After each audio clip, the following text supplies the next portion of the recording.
Hey, Jim Hoffman here for EMS Office Hours. This is your Monday Minutes. Today we're going to continue on with the EMS Quick Study episodes here. This is episode 7. Made a mistake last week. I didn't change the number from 5 to 6. Sorry about that. But this is going to be continuing on with anatomy and physiology. This is part 4. I'm going to ask that you excuse some of my pronunciations of the words here. I'm not that great at that, so I'll do my best. Try not to murder the words. But why is this whole thing with these Monday Minutes important? Well, primarily I'm doing this to help people prepare for their exams, right? Because these are the things that I'm covering here are the key elements that you'll often see on exams. Key phrases, key points that you're going to want to sort of remember and kind of keep in the front of your mind when it comes to taking your exam. So keep it in mind and keep that sort of in your thoughts when you're watching these videos. What I'm putting out here is not necessarily just sort of to drone on about common EMS terms and things like that. It's really important because there's a type of stuff you're going to see when you take your EMS exam. And you'll see this on your exams, whether it's the first time you're taking the test or whether it's 5-6 years down the road and you're recertifying or something, you're going to see this stuff again. Okay, keep that in mind. All right, so today we're talking about tissues, and there are 4 types of tissues. One is the epithelial, and we're talking about the external, and this is the tissue that lines hollow organs, is protective barrier, and it can secrete things, right? So that's the epithelial part of the tissue, right? That's the one, okay? Now, another part of tissues is connective tissues. And we've heard this before, right? What do these do? Well, connective tissue binds other tissues together, things like blood, adipose tissue, fibrous tissue, and elastic tissues, right? And of course also includes things like bones and cartilage, right? It connects bones and cartilage together. Now, also muscle tissue. And this is that contraction. These are the tissues that contract and leads to movement. And the 3 parts of muscle tissue are skeletal, smooth muscle, and cardiac muscle.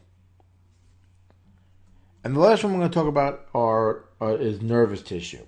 And this is things like the brain, the spinal cord, and pretty much all the nerves throughout the body, right? Now, the nerves generate and transmit impulses throughout the body, and that controls all the processes in the body, right? So it's very important. So those are the 4 primary tissues. When we talk about tissues, those are the 4 types, and then they kind of break down to a little bit, sort of like a subset of tissues. Like we talk about muscle tissue with skeletal and smooth and cardiac or connective. When we talk about adipose and tissue and fibrous tissue and things like that. Now, I want to go over one quick last thing and talk about the integumentary system. I'm sure I didn't say that right, but this is the body's external surface. We're talking about mainly what? The skin, right? And also includes things like nails, hair, sweat and oil glands, and it also, what it does, it regulates the body's temperature, and it's a defense against disease for the body. It helps maintain a fluid balance in the body as well. And also, most nerves and blood vessels run through the dermis, so the layer of the skin, that extends into even smaller branches that go into the epidermis. Okay, so I wanted to cover that just a little bit, kind of break away from the 4 types of tissues, and then break into the integumentary system and kind of get you to see what that's all about too. All right, important stuff, guys.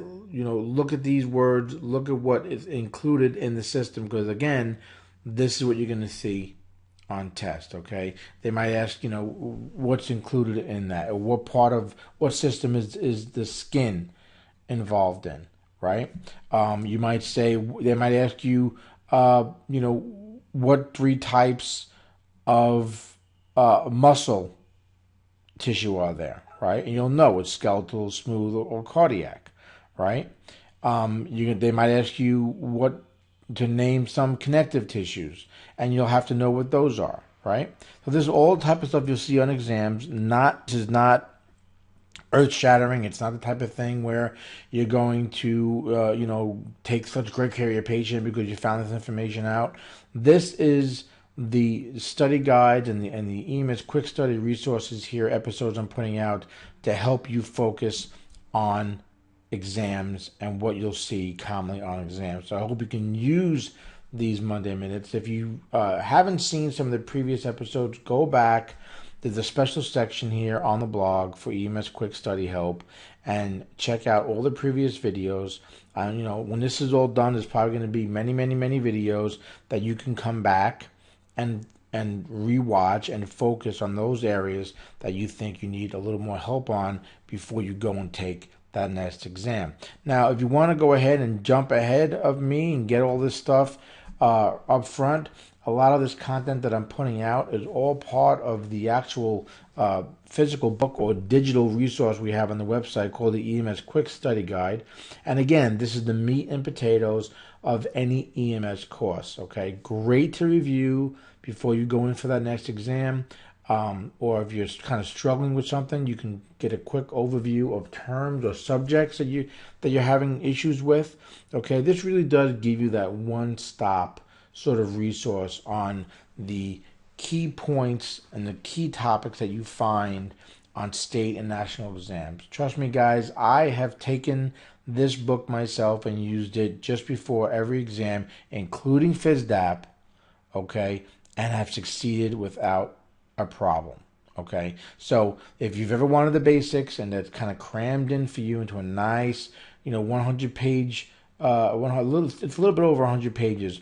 But what's done is you take that 500-600 page textbook, EMS textbook you got, and this kind of condenses it to those key elements. Sure, it's not the end-all be-all. It's not the one thing you want to refer to the entire time, but this is great to look at before you go into that exam. Okay, and it also can help you trigger things that you might be struggling with. So anyway, click here on the bottom of this video here for details on how to get a hold of this guide. Again, it comes in a digital and an actual physical format.